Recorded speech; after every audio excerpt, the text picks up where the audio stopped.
அப்படி தீர்மானம் பண்ணக்கூடியவர். ஆனா 25 வயசு பையன் தன்னோட குழந்தை அவன் மனசுல என்ன நினைக்கிறான் கண்டுபிடிக்க முடியல.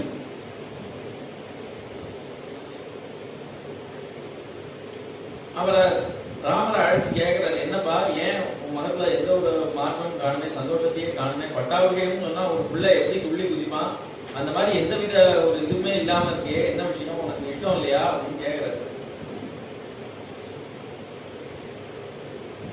ஒவ்வொன்னா கேட்டுப்பாரு. ராமர் ஒன்னும் பதிலே சொல்லல. பரதன் இல்லைன்னு நினைக்கிறியா அப்படின்னு கண்டுபிடிச்சிட்டாரு. பரதன் இல்ல அதனால நீ வருத்தப்படுறியா அப்படின்னு கேட்கிறாரு. பரதன் மகாத்மாவா, அவனுக்கு இதுல சந்தோஷம் தான் இருக்குமே தவிர வேற எண்ணமே இருக்காது, நீ கவலைப்படாத. ஒரு நல்ல காரியம்னு ஒண்ணு ஆரம்பிச்சா அதுல 1000 தடங்கள் வரும், அதனால அதை உடனே நடத்திடணும்.